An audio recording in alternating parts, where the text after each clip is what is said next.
but that never slowed him down. Sylvie says that is because he truly cares about Mama. Arthur is annoyed to hear that, and he asks Sylvie how he's supposed to remain blissfully unaware of his shortcomings when she's so insightful like this. Some students follow Arthur, and he tells them that they could have at least tried to be a bit less obvious. Arthur sees Lucas standing behind him with some students. A student tells Arthur that they just wanted to make sure that he got back to his dorm safely. Even in Xyrus Academy, it can get dangerous after all. Arthur asks if he is in danger of having his pants pulled down as well. The student is furious and asks if he dares to mock him. Lucas pushes him back, and he falls to the ground. Lucas asks Arthur if he thinks that he will forget about how he ran off during their duel and kept avoiding him with his tail tucked between his legs. He asks Arthur how he did it. Arthur says that there was a hole in the ground. Lucas gets angry and says that he's asking how he escaped his Inferno Cage spell and arrived halfway across the training arena and took a shot in the back for the elf princess in less than a second. Arthur grabs his arm and says that is not how one asks for answers, and he asks why he should tell him. Lucas starts grinning and says that he knew it. He knew that Arthur uses an artifact. Lucas turned around and asks how did a commoner brat like him get his hands on something like that anyway? He says maybe that little minx of an elf in his class got it for him. The fat student says that he bet that he used tricks like that to seduce Princess Kathleen too. Arthur asks what he's talking about. The student becomes furious, and he tells Arthur not to act dumb, even though he is a little looking, but still, he is just a common filth. His friend grabs his arm and says that he is leaking mana. He snaps and tells his friend that Arthur needs to learn his place. Arthur raises his hands and says that he is not seducing anyone. The fat student starts inhaling a handkerchief and says that Princess Kathleen picked this for him. Lucas thinks that Fatty has gone crazy. Sylvie tells Arthur that something's wrong with him. Arthur says that he knows, and the amount of mana he's leaking isn't normal either. The student starts attacking Arthur and tells him to just die. Sylvie starts growling at him. Arthur tells Sylvie to wait. Arthur conjures a shield and diverts the attack. The punch hits the ground and the ground shatters. There's dust everywhere. Arthur asks if they know that they are attacking one of the disciplinary committee members right now. The student tells Lucas that they should stop, and Lucas says that they are not doing anything. He smiles and says that they are terrified right now at what's happening. Arthur asks if he expects him to believe that. Lucas raises his hands and says that he is using no magic or weapons here. His friend asks what they are going to do about Manhwa. Lucas asks wasn't he worried about losing against Manhwa. Lucas leaves and he tells Arthur not to get hurt. He wouldn't want him running away from their next duel. Arthur looks back and sees some rocks flying towards him. He dodges the attack and sees that Manhwa is rushing towards him to punch him and half of his face has turned to stone. Arthur uses the magic shield to block the attack, and he wonders how is an orange core this strong. He has even more mana than Lucas. Arthur thinks that he might have to release his seal if he wants to capture him without killing him. Arthur looks up and sees that Sylvie has transformed into a large dragon. Sylvie smashes her claw and Manhwa gets blasted away. Arthur looks at him, and then he looks at Sylvie who has returned to her normal form. Sylvie tells Arthur that she is done waiting. Claire comes running there and asks Arthur what happened there. Arthur says that he doesn't exactly know. He just started bursting with mana before going crazy and attacking him. Claire pulls Manhwa's shirt up and sees that there are some strange blood signs on his spinal cord. She says not another one. After some time, Manhwa is admitted to the emergency room. Arthur asks Claire if there were more similar cases like him at school. Claire replies just one, and it happened while he was still recovering in the medical ward. Arthur asks if she knows what happened to him. His magic output was unnaturally strong, and there were those bloody symbols on his back too. Claire tells him that she'll explain more about it in their next DC meeting. She has to update the rest of the team anyway. They reach outside the office. Claire tells Arthur to just tell Director Goodsky everything he noticed while he apprehended him. She knocks at the door and Director Goodsky tells them to come inside. Claire opens the door and Arthur is surprised to see the Lances standing there. Claire pushes Arthur aside and says they're Lance Baron and Lance Aaliyah in the flesh. Director Goodsky tells them that these two students are members of the disciplinary committee and are some of the most promising members this generation has to offer. Claire tells them that it's an honor to meet them, and it's her dream to become a lance someday. Lance Baron tells Goodsky to please make the appropriate measures as soon as possible. She nods in approval, and they decide to leave. Lance Baron walks past Arthur, and he glances at him while Lancelia tells Claire that she will be rooting for her. Claire starts laughing. Sylvie tells Arthur that they are strong. He says that they are unbelievably strong. Director Goodsky gestures at them to sit on the couch and says that her secretary mentioned something urgent has transpired. Arthur sits down and asks if something else has happened. He's sure two of Dickathan's strongest mages didn't just pop in without any reason. Director Goodsky sits down and tells Arthur that there's nothing for him to worry about quite yet. She tells them that Lance Baron was once a student at this academy, and his brother now attends, so he just brought the news in person. Claire says that she didn't think she would ever get a chance to see them in person. Goodsky sighs and says that she just wished they came bearing better news. She says, please tell her what happened. Starting from the events of Lucas, Charles, and Marquois following and confronting him after class, Arthur went over everything that happened. In particular, he focused on Marquois' odd behavior and erratic mana fluctuation. Goodsky asks if Marquois had blood symbols engraved down his spine. They nod in agreement. Goodsky looks worried. Arthur thinks that she knows something. Goodsky tells them that, as Claire said, Marquois isn't the first case, and he certainly won't be the last. Arthur asks if she has any idea what is wrong with Marquois. She replies that unfortunately, neither the medics nor the artificers know what exactly this is, and they have reached out to the Mage Guild to send some researchers to coordinate with Gideon and a few of their own staff on this matter. So hopefully they will find out soon enough. She tells Claire that they will continue to have the DC officers patrolling in between classes, and she will get more staff to assist as well during the night. Claire says understood. Goodsky tells Arthur that it is a good thing that he's back because the DC officers will need all the help they can get. After the briefing, they leave the office. Goodsky closes the door, and an owl sits on her shoulder and asks her if it's wise to involve students in this. She says if the worst case is to come, sacrifices might be necessary. She wonders why are they moving already? It's much too early. At night, Claire tells Arthur to get some sleep, and she will see him at the DC meeting tomorrow morning. Arthur waves her goodbye. While walking down the hall, he sees Lance Baron. Arthur hides behind a wall and sees that Lucas is standing there in front of his brother. Arthur thinks that Caspian was right. It will be meaningless unless he becomes strong enough to defeat Lucas's half-brother. Arthur thinks that with his brother backing him, he can't do anything to Lucas. Suddenly, Sylvie is startled by someone's presence. Lancelia places a sword at Arthur's throat and says that is a pretty strong bloodlust he's emanating towards a lance. She withdraws her sword and tells Arthur that one of the drawbacks of storing a weapon in a dimension ring is that it takes too long to call it out. Arthur says that he thinks there's a misunderstanding. He doesn't harbor any anger towards Lance Baron. It was his first time even meeting him earlier today. Lancelia tells Arthur that even if he was repressing his presence, she can tell, and of course, he wouldn't be able to touch him even as a dual elemental mage. Arthur asks if he is truly that strong. She replies frighteningly strong. Arthur asks how strong she's. Lancelia, by the show of her hands, says this much. Arthur thinks that she has a weird sense of humor.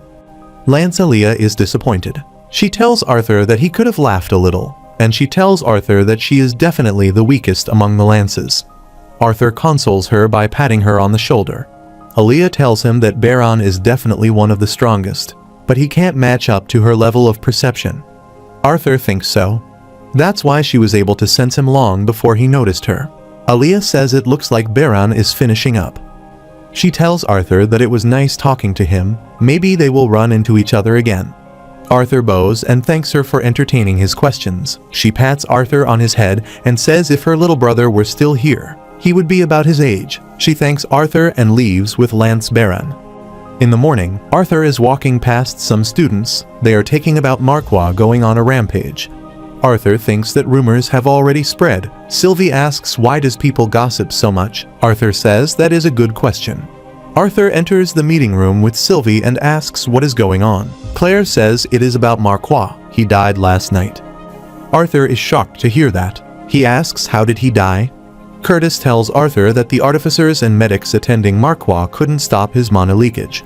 Claire says that it had something to do with those symbols on his back.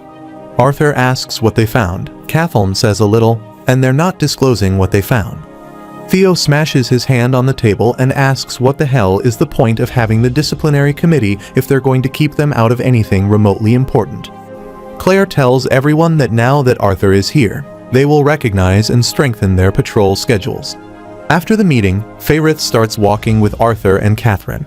He asks Arthur if he will be okay patrolling at night with Theodore because they didn't get off to a great start. Arthur replies that schedule-wise, it works out better for him since he is taking both upper and lower division classes. He's just surprised by how late they have to patrol. Fairith is surprised to hear that. He says that he was pretty surprised to find out that these daggers were actually communication devices. Arthur says that he thought they were just for show. Kathleen says that she's more surprised that Kai was the one who volunteered to patrol by himself and a pretty large portion of the campus at that.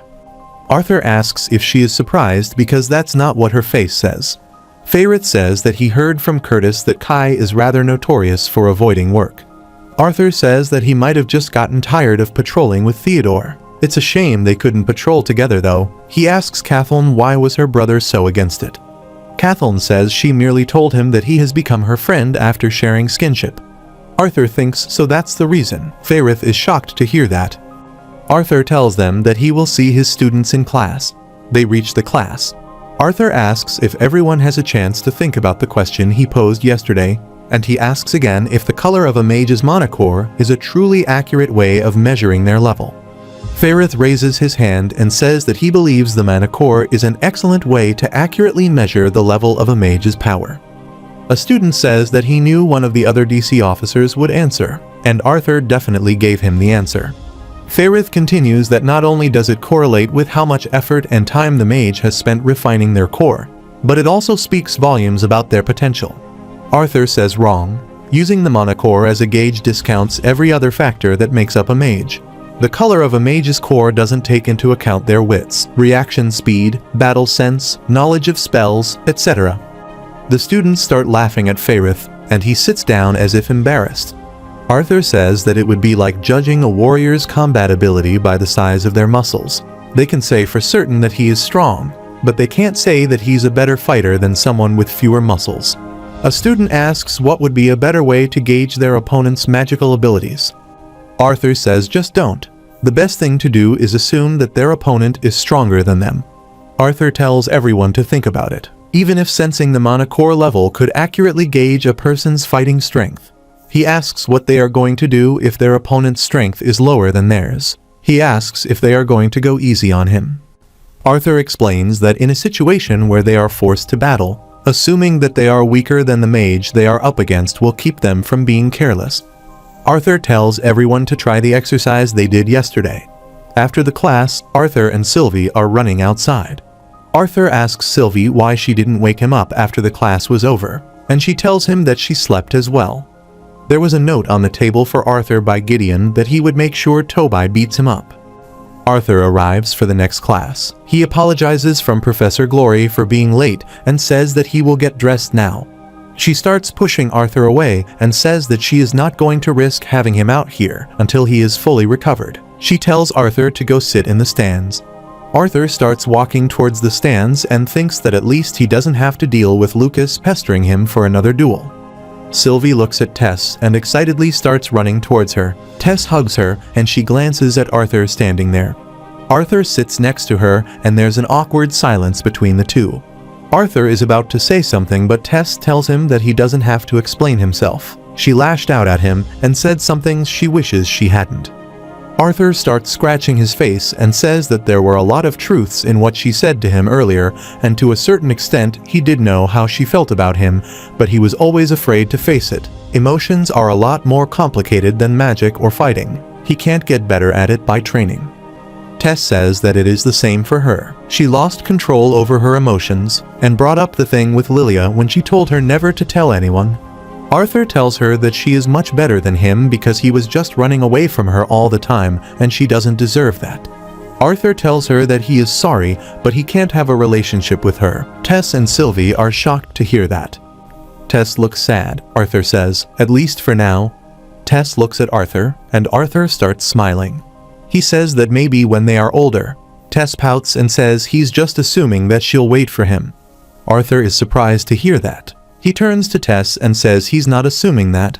He knows how popular she is, and to be honest, he doesn't know how long it will take for him to be ready. Tess starts smiling and says as long as he knows that. Arthur lets out a sigh of relief. Tess pokes him in the face and asks if she can trust him, and if he is not going to go around dating other girls at school after saying all of this to her. Arthur says that he can personally guarantee that. He tells Tess that he has no intention of making her wait for him, but he hopes that this will buy him some time. Arthur gets up and kisses Tess on her forehead. Tess is surprised by it. After some time, Arthur is zoning out while sitting in the class. Sylvie starts laughing and says that he kissed Mama. Arthur puts his head down and tells her to shut up. It was just the forehead. Arthur is bored. He asks why this class is still just barely covering the basics of deviant magic theory when it's been over a week since classes began. An old lady is teaching the class, and a student raises his hand and tells Professor Drywell that he is a bit confused. He says that gravity, lightning, metal, magma, sound, plants, and ice all exist naturally in their world as well. He asks why doesn't their world produce these types of mana, unlike fire, air, earth, and water. Drywell says that is an excellent question. She says while many magic theorists have contemplated for decades and have done countless studies, no one is sure exactly why. Some theorists believe that because a certain set of conditions must be met for those deviant elements to occur, mana directly correlated to them does not exist. Although there are some exceptions, such as fire, which certainly does not just spontaneously manifest without cause. It's why most mages believe fire to be the highest form of normal magic. It is so close to being deviant magic itself.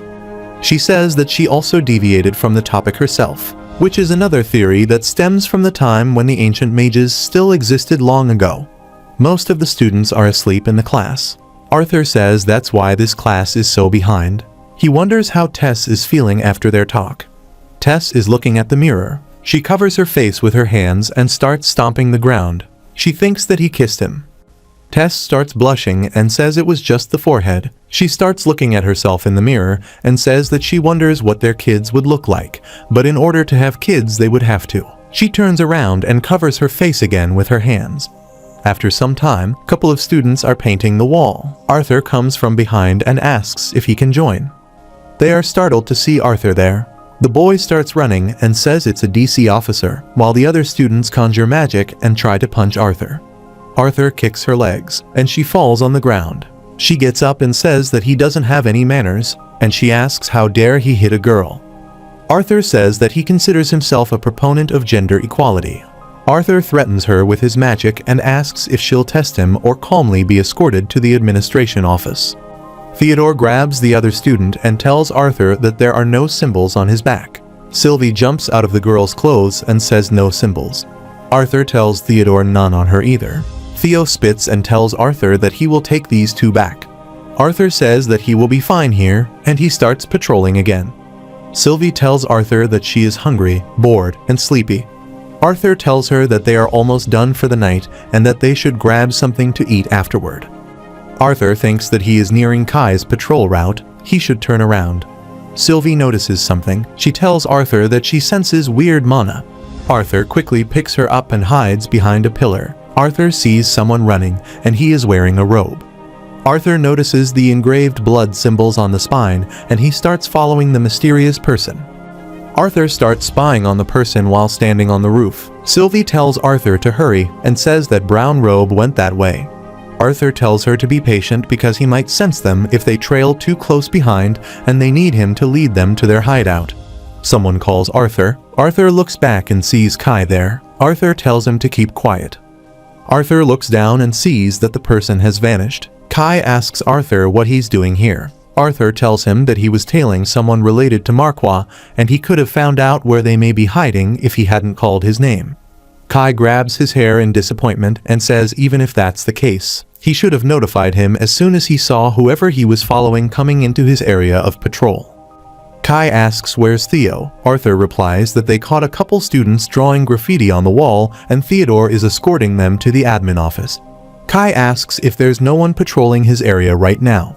Suddenly, the dagger starts shining bright. Kai says that Theo activated his dagger. He tells Arthur that since this is his area, he will try to find the person he was tailing and he should go help his partner. Arthur nods his head in approval and starts running. He tells Kai that he is wearing a brown hooded robe with dark slacks and long boots. Kai says he got it as he stares at Arthur. Arthur comes running back. He sees that Theo is sitting on the bench holding his neck, and he's accompanied by some other DC officers. Arthur asks what happened and if he is alright. Doradrius says that he got whacked in the back of that thick skull of his. That's what? Theo says it's more than that. If he just got whacked, he wouldn't have been knocked out. It had to be a strike from a powerful augmenter. Curtis says he got ambushed while talking to 2 students. They were gone by the time they got here. Arthur asks if he thinks that it was one of their friends that helped them. Theo replies that a normal student wouldn't be able to knock him out with just one hit.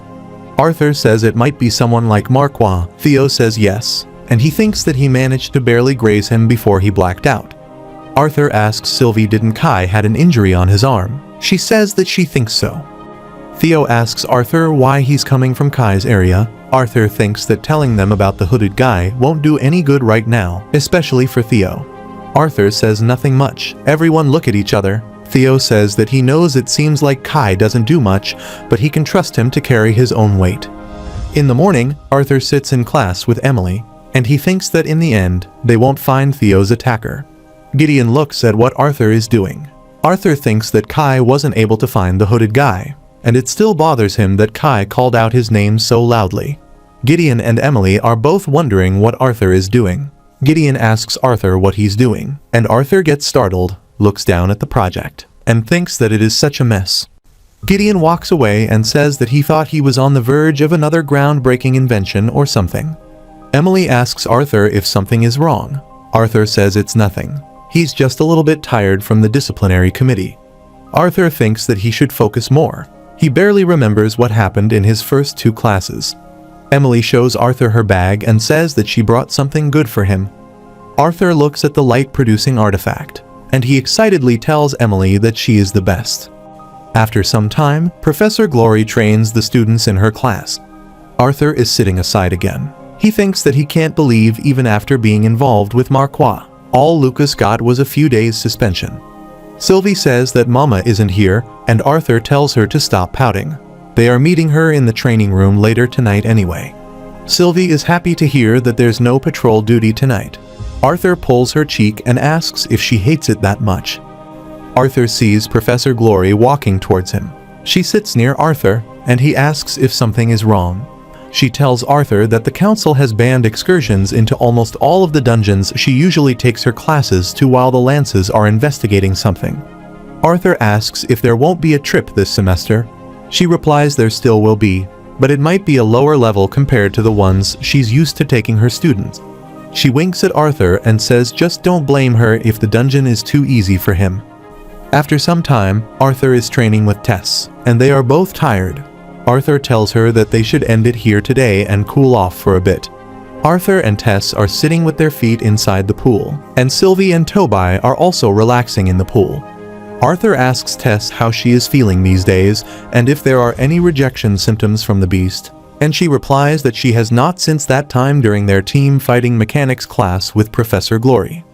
Arthur says that is good. He tells Tess to just be sure to let him or Director Goodsky know if something does feel off since Gramps won't be back from Elenoir for a few weeks. Tess stretches and says she will. Arthur says that assuming nothing bad happens with their current rate, she should be fully assimilated in a few weeks. Suddenly Tess splashes water on Arthur's face. He asks what was that for. Tess says to help him cool off. Tess says that they are finished with her assimilation training today and it's still their lunchtime so he should relax. Arthur also splashes water on her face and says that she was still sweaty so he wanted to help her cool off too. They both start throwing water at each other. After a while Tess is drenched in water, and she says that she has cooled down enough. Arthur says same. Arthur touches her hand and Tess starts blushing. Someone tells them that it looks like they are having fun. Tess quickly pushes her hand away. Arthur looks back, and he's shocked to see Director Goodsky there, and she looks injured. Tess starts running towards her and asks what happened, Master. She tells Tess that there's nothing to be worried about.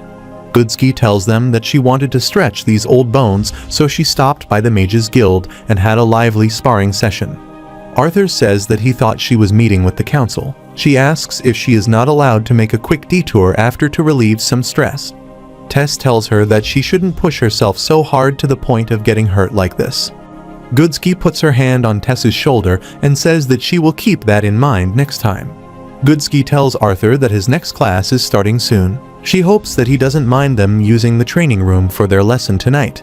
Arthur says not at all. He waves them goodbye and tells them not to overdo it. Tess waves back and thanks Arthur. Arthur thinks that Goodsky is definitely hiding something. He comes out of the room and thinks that it's not his place to pry.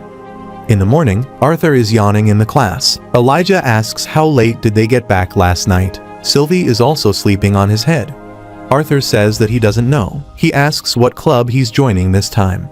Elijah replies the Chain Casting Research Club. There are a lot of girls there. Arthur asks if he was deprived of love in the past life or something. Elijah tells him to shut up and says that he is the weird one. He says that they are in their prime time and exploring relationships in the sweet setting of the academy is the best. The professor tells him that he would love to hear more about his flowering pursuit of love, and he asks if he may continue teaching his class. Everyone starts laughing at Elijah, and he's embarrassed. The professor tells everyone that they may know about what happened to their fellow classmate a few days ago.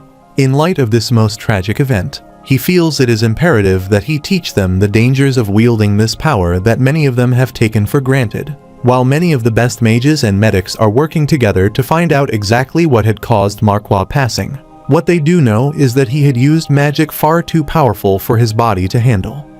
He says that all of them are aware of the dangers of overexerting their mana core, much like any other muscle in their body, and that too much strain will cause injuries, sometimes permanent and sometimes fatal. A student says that she heard that Manhwa was still alive after his backlash. She asks if he shouldn't have survived with the help of some mana recovery elixirs.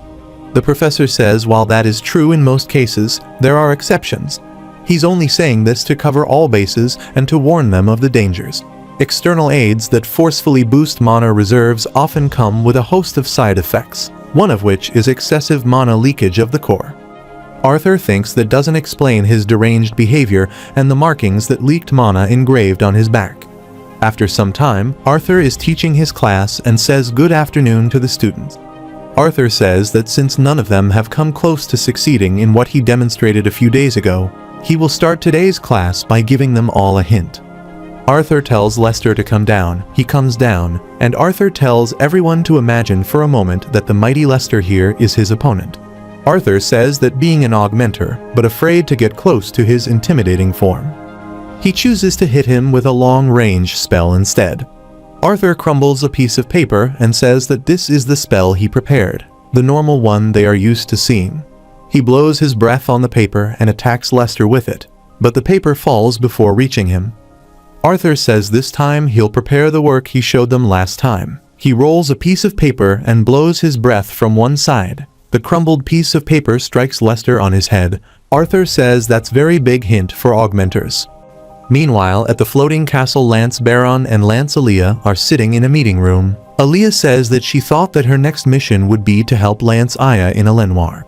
She asks Baron if he knows why Lance Vere called them here. Baron says that it has to do with something he found in a dungeon on the outskirts of the Beastglades. Aaliyah asks what did he find. At the same time, Vere enters the room and sits down at the table. Lance Vere tells Aaliyah that she will skip the formalities. She tells her the reason the council have decided to withdraw her from her mission in a Lenoir with Aya is because they have recently discovered signs in the deepest levels of some dungeons, traces of mages not from Dicathan.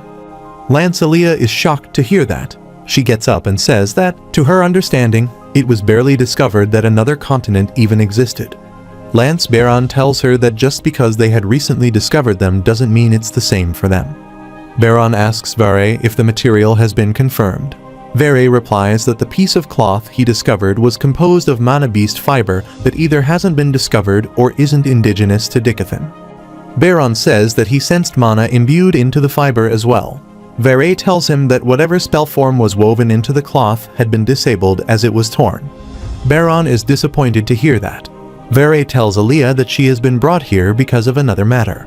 Aaliyah says anything she needs. Vare brings out a map and says there have been unusual sightings of titanic bloodworms seen by adventurers in different parts of the Beast Glades. Aaliyah asks what was so unusual about their sightings. Vere tells her that piecing together all of the sightings and cross-checking with some mana beast behavioralists, it seems they've been deviating heavily from their usual tunneling patterns. While it may be a stretch, it's impossible not to connect the recent sightings of rabid mana beasts to the possibility of them being deep in the dungeons. Baron says that he has been leading the investigations in the Beast Glades. Aaliyah says that she would be able to cover a much larger range with her sensory magic. Vere tells her that she would be working alone so that her speed won't be impeded. It could be dangerous. Baron says that he will continue focusing on the deeper areas, but he's afraid that the titanic bloodworms are tunneling even closer to the lower-level dungeons closer to Sapin. Vere gets up and says they could wait for Micah to finish her mission in Darv and have the two of them go together. Aaliyah says no. The chances of the adventurers and students still out there running into danger will get higher the longer they wait. Aaliyah tells her that she will start the investigations immediately. Meanwhile, Arthur opens the door and sees Prince Glader crash into the wall of ice. He gets up and furiously asks Cathal how he is crashing into ice any better than crashing into a wall. Theo tells him to focus and uses his gravity magic on him. Arthur thinks that it's still hard for him to grasp how to use gravity magic. Prince Glader says not this time and uses his fire spell to force Theo to fall back. Theo says nice trick, Prince. Suddenly, everyone stops. Kai is controlling everyone using his strings. He says that he hates to break their fight, but these are Claire's orders. Arthur is surprised to see him use metal attribute magic with no sound, and he can't sense it either. Arthur wonders how he's controlling the strings. Claire calls everyone to the table, and she says, as they all know, Arthur, Curtis, and she will be off campus on a trip to the Beast Glades for their class in a few weeks. So they will be reorganizing their patrol routes and partners to accommodate for the few days the three of them will be absent. She asks if anyone would like to volunteer for more patrol hours. Kai smiles and says that he'll take on a few more hours. It's not like he has friends or anyone to hang out with. Faerith proudly says that he also has no friends, so he will volunteer too. Claire says that is not something to be proud of. Kai uses his string magic to lift Doradria's hand, and Claire says that she didn't expect her to volunteer. Doradria is startled by it. Kai starts smiling and says that he hasn't had the pleasure of partnering up with Doradria for patrols yet. She says fine, but he's buying her food afterwards. The meeting ends. Arthur is walking down the stairs. Faerith arrives from behind and tells Arthur that while his knowledge of mana theory may be vast, he still needs to be careful out there in the wild. If he needs any advice, he will be more than happy to share the trials he has endured during one of his trips to the Beast Glades. Cathal tells him that she saw him getting his lunch stolen by a tree rodent once. Faerith starts yelling at her, and Arthur tells Sylvie that they should get out of there. Arthur asks Claire if she knows what kind of magic Kai uses. She says that he's pretty secretive about it. She just knows that the metal wires are pretty special as well. Arthur says maybe the wire itself is able to hide the mana attribute of his spell. Kai asks Arthur if he is starting to take an interest in him. Arthur says he is, and he asks how he controls his metal wires. Kai smirked and told him that he could tell him, but that he would have to kill him. Arthur asks if that is a threat. Claire comes between the two and says that's enough. After some time, Elijah is training with Tobai. He uses earth spikes, but Tobai destroys them. Elijah then uses another attack, and it hits Tobai. Tobai falls on the ground. Elijah is about to finish Tobai with a large boulder, but Tobai shoots fire from its hand. Elijah is shocked to see that. Arthur saves Elijah from the attack. He asks Arthur since when did Tobai shoots fire. Arthur says that he doesn't know. He says that Gideon likes sneaking in here and adding surprise features to Tobai to try and throw him off. Elijah looks at Tobai and says it's so interesting, though he wants to watch Professor Gideon work on Tobai one of these days. Arthur says that he didn't know he had an interest in artifice. Elijah tells him that he had an interest in it ever since he can remember, but it's just not as cool as being good with magic, so he never really took it anywhere. Arthur asks if he learned magic to be popular with the girls. Elijah is embarrassed and says maybe a little. Arthur throws a sword towards him and says even if he is a conjurer, He should learn the basics of melee combat. Elijah starts rushing towards Arthur and swings his sword. Arthur blocks the attack and asks if he learned sword fighting when he was little because he's very good. Elijah says that it is hard to believe when he's blocking everything so easily. Arthur thinks that he is using swings with little wasted movement, and his footwork is also stable. With some training, he could become a very strong swordsman. Elijah jumps to attack Arthur, but he quickly dodges and smacks him on the back. Elijah falls to the ground. He gets up and Arthur tells him that he lost his temper and swung wide. Elijah looks at Arthur and sees a shadow of a person behind. He grabs his head and starts screaming. Arthur asks if he is okay. Elijah wonders what is happening. Arthur says, "Let's go to the medic ward." Elijah tells him that he is fine. It was just a headache from the faceplant he did. He smiles and tells Arthur that he is going to wash up first and he'll see him in the dorm. Arthur waves at him and says that he will see him later. After a few weeks, Arthur sits in the training room after defeating Tobai. Arthur thinks that even as they neared mid-cycle exams, it is hard to stay equally enthusiastic with all of his classes. Still, even with his skills as a mage growing with the help of Tobai and his teachers, he never forgot the real reason he ultimately decided to attend school. And because of that, the small moments in his everyday life with the people he grew to cherish became the thing he looked forward to the most when he woke up each day. After some time, Arthur and Elijah are walking together. Arthur is talking to him, but Elijah is zoned out. Arthur waves his hand at his face. Elijah asks what he said, and Arthur says that he has been a little bit out of it these days. Elijah turns his head and says it is nothing. He's just worried about the exams. He asks Arthur if he has the Beast Glades excursion tomorrow with Professor Glory's class, and he tells him not to overdo it on his training with Tess. Elijah walks away and says that he will see him later. Arthur says okay. Sylvie tells Arthur that he seems mad at Papa these days. Arthur says so she can feel it too. After some time, Arthur and Tess are present in the training room. Arthur tells her that the integration of her beast will to the mana core is looking a lot more stable lately. Tess says that it's all a sign that the mana beasts they will fight won't stand a chance against her. Arthur flicks her forehead and tells her not to get full of herself. He tells her that she's probably not even at half of her usual strength because of the assimilation process. Tess pouts and says this is coming from the guy heading straight into the Beast Glades while restraining his two most powerful elements. Arthur says the difference is, he can always remove his limiter, but she can't. Tess says she knows, but he doesn't need to baby her so much. She's still a year older than him. Arthur says that he knows that. He starts teasing her by mimicking Tess when she was a child. Tess tackles him on the ground and Arthur starts smiling. Tess tells him that he asked for this and starts hitting Arthur. Virion arrives there and says that he wanted the two of them to get closer, but he didn't think he would be waking into this. Tess asks what he's talking about. She quickly realizes that she's sitting on Arthur and jumps away from him. Arthur asks Virion what he's doing back in Xyrus. He thought he would be locked up in meetings with the council. Virion replies that he just escaped for a quick breather to check up on his precious granddaughter, who is apparently all grown up now. Tess starts blushing. She pulls his beard and tells him to stop making things embarrassing for her. Virion says that hurts. Virion tells Arthur that he is a little worried since the dungeon excursion is tomorrow.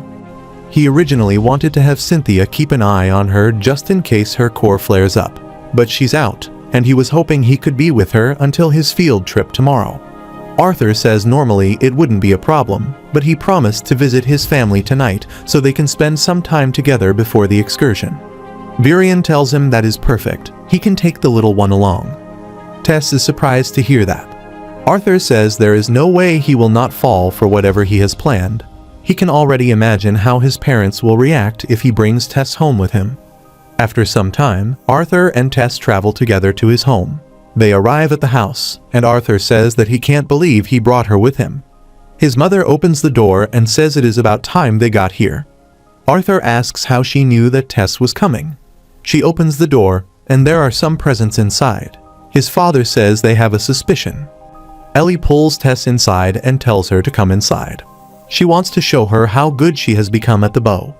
Ellie says that Helen has been training her every time the twin horns visit.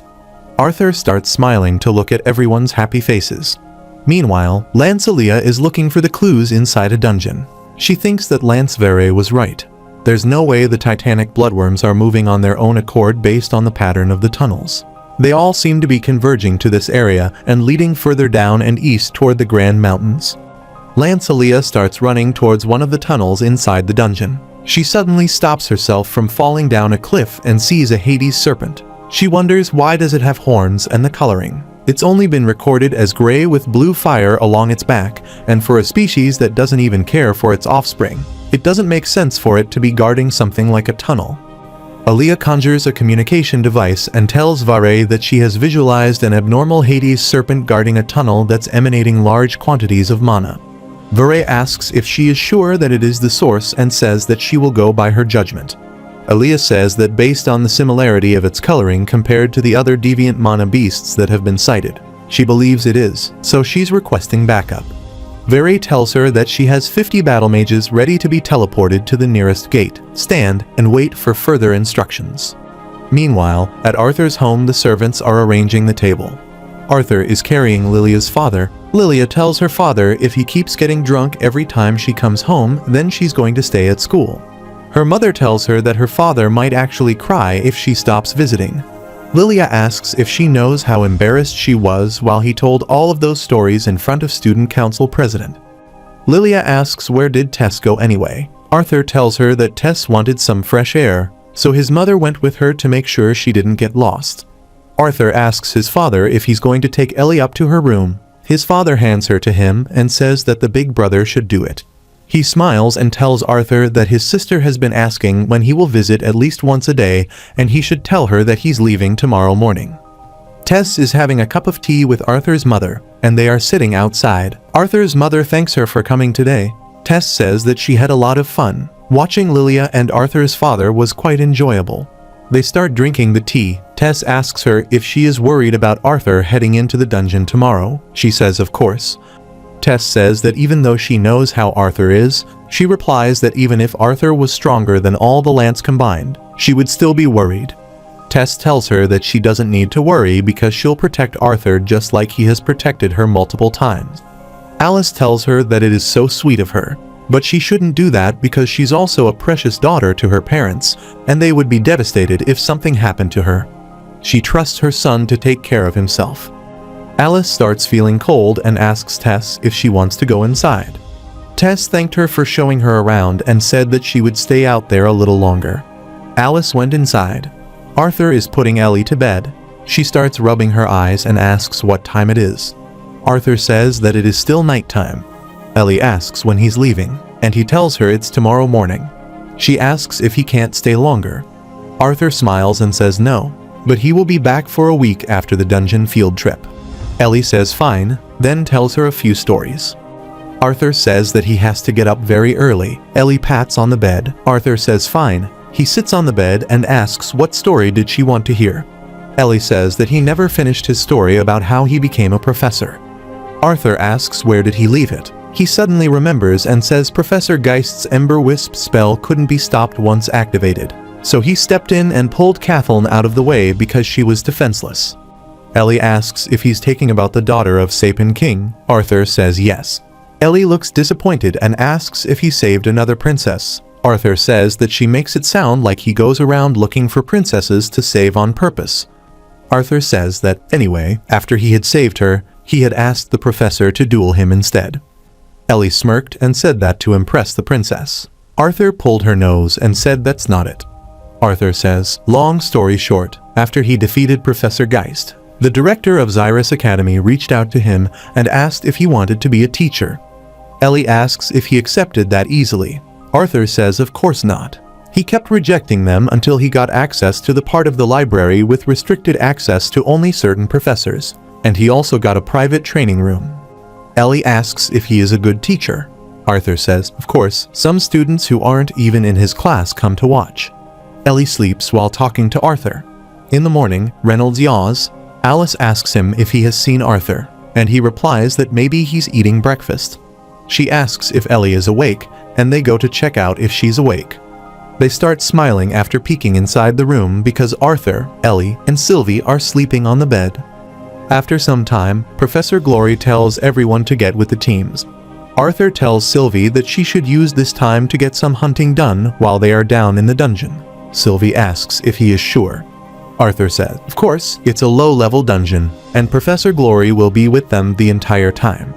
Sylvie jumps down from his shoulder and says just to let her know if something goes wrong.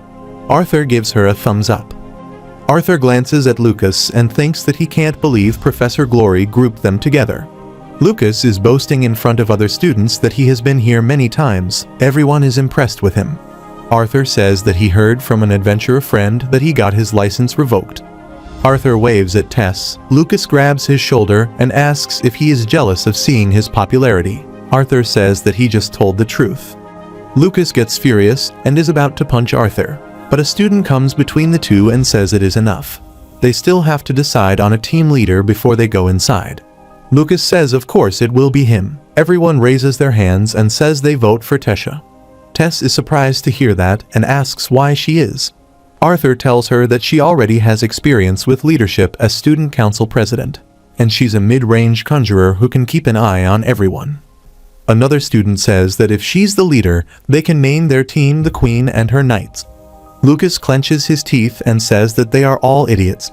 Glory tells everyone to get ready. She says that they all know each other's abilities already, so be sure to utilize the basic positioning and team tactics they learned in class.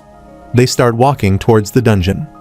After some time, they reach inside the dungeon. Glory tells everyone to keep moving and stick with their teams and remember to protect themselves with mana at all times.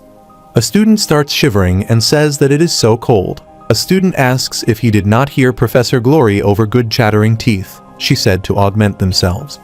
Arthur thinks that even without using mana, his body doesn't seem to be as affected by his assimilation with Sylvia's dragon will. Tess says that she knows it's a dungeon, but it is beautiful. Glory tells everyone that this is a D-class dungeon called the Widow's Crypt. They will only be staying on the first 2 floors, so the only mana beasts they will have to worry about are snarlers. A student says that she read up on snarlers before the trip. They're not strong, but it's pretty hard to kill one of them since their fur is so thick, not to mention the fact that they're so ugly. It's kind of gross to get close to one of them. Prince Curtis says that he heard it's pretty easy to spot a few groups even in the first floor. He wonders if a team of adventurers came by recently. Claire says that Professor Glory said she ordered the Adventurers Guild to restrict access to this dungeon for a few weeks for them, so it's weird that they haven't spotted even one yet. Professor Glory thinks that they should have come across a fair amount of snarlers already. She tells everyone to keep their eyes sharp and don't lower their guard just because they don't have visual on the beasts. Lucas asks what's the point of staying here if there aren't any beasts. A student asks Glory what happens if there aren't any mana beasts in the first or second floor, and if they will be going further inside. Professor Glory says absolutely not. If they don't find any mana beasts in the first 2 levels, then they will report their findings to the Adventurer Guild. She starts going further inside the dungeon, but she suddenly stops. She's scared to see something, and she yells at everyone to get back. A student says that is a lot of snarlers. Everyone starts running backwards. Arthur grabs a student by his collar and starts running while Glory starts fighting, and she starts cutting the snarlers to pieces. She thinks that they aren't any stronger than they normally are, but they shouldn't be coming in hordes like this. She returns back after killing the group of snarlers and tells everyone that snarlers aren't hard to handle, but their behavior is concerning, so she's putting an end to this excursion. Glory tells everyone to fall back, and at the same time, someone attacks her using fire magic. Lucas points his staff at her and asks why she would bring them here, only to leave when things finally start to get interesting. Everyone tells the professor that they did go down quite easily, so they should still try to train here. Professor Glory looks worried. Arthur thinks that it's understandable that Professor Glory is hesitant, especially with Lance investigating the dungeons. Glory thinks that depending on what the Lances find in the Beast Glades, this might be the only chance for these students to gain experience from a dungeon excursion. Besides, the Snarlers are only E-class beasts, so as long as she's here, it should be fine. She tells everyone to split into their teams and take different parts of the floor. They don't want any friendly fire happening in here. Everyone starts running to fight the Snarlers, and Glory grabs Lucas's arm and says that if he does something like that again, there will be consequences. Lucas nods in approval and leaves. Tess tells Arthur that she wants him to be the vanguard since he's the best at close range. She tells Clive and Roland to take position behind Arthur to his left and right and focus on covering him. She tells Lucas to stay in the middle. They will go with the diamond formation. Lucas walks past her and tells her to stop taking this so seriously. This is only a dumb field trip. Clive gets angry to hear that, but Arthur stops him from fighting with Lucas. Arthur points at Snarlers and says that they have bigger things to worry about. A Snarler jumps towards Arthur, but he easily cuts it in half. Ronald is surprised to see that. Clive shoots an arrow and kills the monster while Ronald beheads the other one using his sword. Lucas uses his staff to shoot fire at the Snarlers. A Snarler is about to attack him, but Tess grabs it using her binding magic and beheads the Snarler. Professor Glory is monitoring everyone. She thinks that everyone is holding up well thanks to their training in class. But they are not used to prolonged battles and the number of Snarlers keep on increasing. She tells everyone to follow their leaders. They are going back. Tess tells everyone to fall back. While running backwards, Ronald slips and falls on the ground. Tess calls Arthur, but he tells her to keep going. The Snarlers grab Ronald and he starts screaming for help. Arthur thinks that he needs a single powerful strike. He never got to test it out on Tobai. Arthur grabs his sword and tells Ronald to grab onto something. He grabs the ground with all of his might. And Arthur uses a new attack burst blade. There's a strong gust of wind and the Snarlers got blown away. Arthur feels a crack in his shoulder bone. He grabs Ronald's hand and picks him up. Suddenly, there's a huge blast and there's dust everywhere. Arthur looks back and says this can't be happening. Professor Glory is scared to see some Snarlers with wings trying to block their path. The Snarlers start roaring loudly. Professor Glory wonders what the hell are Queen Snarlers doing on this floor. They start attacking her. She breaks her necklace and throws it in the air. A burning sword appears in her hand. She blocks the Snarlers using both of her swords and she pushes them back with her strength. They start exchanging blows mid-air. Glory stabs one of the Queen Snarlers and it falls to the ground. She tells her students to clear the exit and says that she will handle the queens. Arthur says he got it. He thinks that they will need to get everyone across the chasm and break through the blockade in order to get everyone out. Arthur looks at Delphine and tells her to come with him. Tess says that they will cover them. Arthur and Delphine start running towards the exit as everyone else starts killing the Snarlers. Arthur tells her that he needs her to patch the hole and he will guard her. She tells Arthur that it's going to take time. A Snarler rushes to attack Delphine, but Arthur kills it by piercing the sword in its skull. Arthur tells her to focus. Delphine uses her magic and starts raising the ground level while everyone is busy fighting the Snarlers. After a while, she tells Arthur that she is done. Arthur looks at the blocked path and says, now they just need to clear this. Arthur musters his strength and starts punching the blocked path, but he gets tired and says that they need a powerful blow to clear the exit. Suddenly, Arthur smells smoke. He looks around and sees that everyone is coughing. He wonders where the smoke is coming from.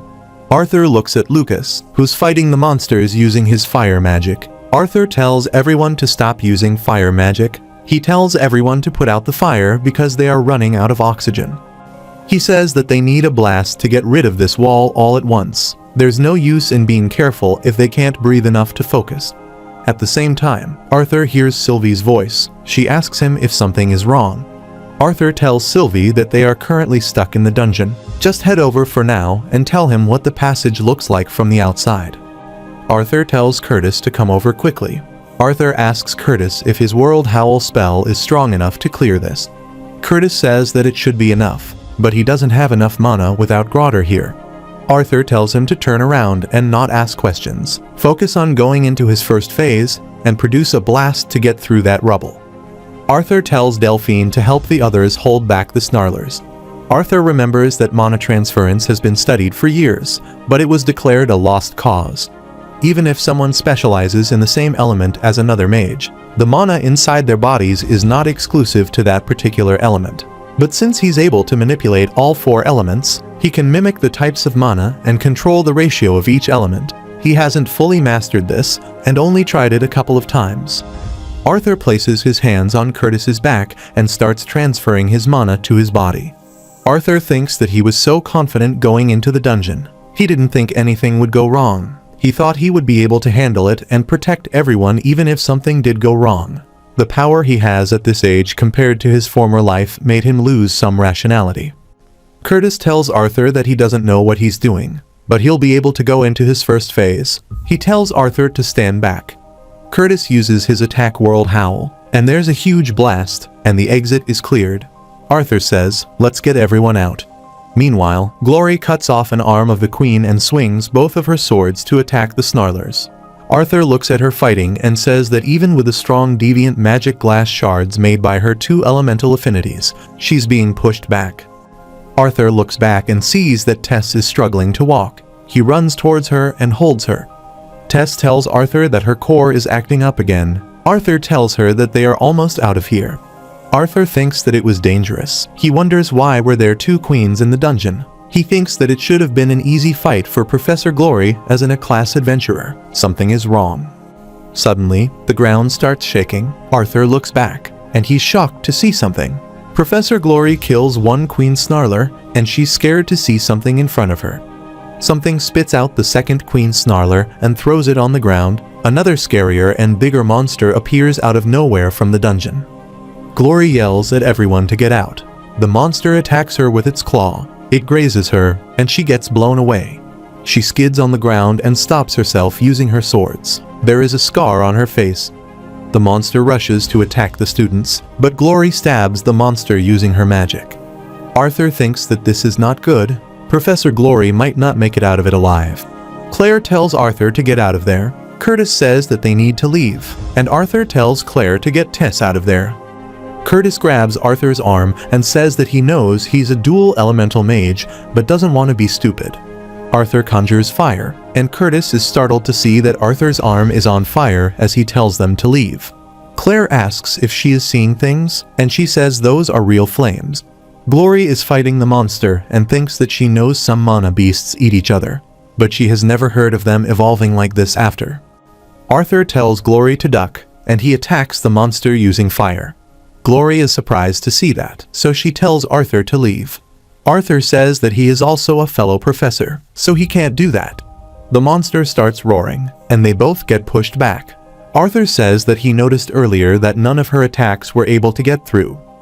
Glory asks if he is making fun of her. Arthur says that he just wanted to give it a shot himself. Glory attacks the monster again, and the attack hits the face. She says that this thing won't follow them out of the dungeon. They just need to weaken it enough so that they can escape. Arthur tells her to keep it busy for 10 seconds. He grabs his sword, and there's fire and electricity emitting from him. Suddenly, Arthur attacks the monster using Burst Blade Storm. Arthur can feel the bone popping out of place, and he loses his grip on his sword. The monster attacks Arthur, but Glory grabs him and starts running towards the exit. Arthur's blade gets stuck in the monster. They reach near the exit. Arthur can barely walk. Arthur looks back and sees that the monster is still crawling towards them. It stabs Arthur on his leg. Glory is shocked to see that. She grabs her sword, but Arthur is alarmed to see something. He tells at her to stay back. Suddenly, there's a huge blast and the ground shatters. Arthur starts falling in the dungeon. He tries to grab some rocks in his way down but fails. Arthur thinks that there's no choice but to survive the fall. He starts using wind magic to reduce his speed. He uses the attack wind tornado on the ground and reduces his falling speed. Arthur strikes the ground and he's severely injured. Arthur is bleeding and his clothes are torn. His body starts emitting light, and he manages to get up and sees his blade stuck in the monster as the monster also falls with Arthur. Arthur stretches his arm and thinks that he has enhanced senses, and now he has regenerative ability because of Sylvia's beast will. Arthur pulls the sword out of the monster. He looks at the hole above and thinks that even at full strength, it would be hard to climb back up. Arthur looks around and sees an exit. He starts walking towards it, and he thinks that he can hear running water. Arthur is surprised to see a waterfall in the dungeon. He walks past the waterfall, and he's shocked to see several dead bodies of soldiers. Arthur hears someone cough, and he asks who's there. Someone coughs again and says that they need help.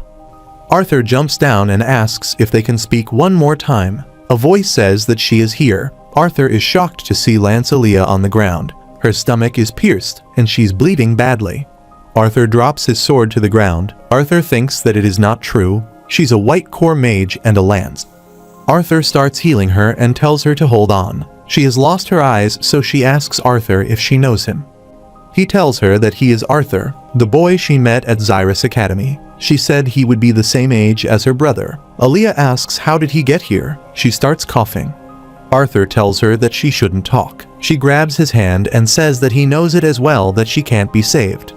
Arthur says that he is sorry. Aaliyah starts smiling and says that she feels much better than before thanks to him. Arthur asks if there's anything else he can do, and she shakes her head. Arthur asks how this happened. Aaliyah tells him that he kept her alive for this long as revenge for laying a hand on him. She has a dark piece of material in her hand. Arthur grabs it, and she tells Arthur that she can show him what happened to them. Aaliyah brings Arthur's head near her, and Arthur sees her memories. Lance, Aaliyah, and numerous soldiers fought against the serpent and defeated it. Suddenly someone else appeared and started killing everyone. He has long fingers and sharp teeth and red eyes. He tells everyone that he will give them two options. They can try to fight and die or kill every one of their teammates so they can live. Everyone starts attacking the monster. He asks if they think that their efforts will make a difference. The war is coming regardless. The monster starts killing the soldiers. Lance, Aaliyah strikes the monster in the face, gets furious, and says that he is going to give them a quick death.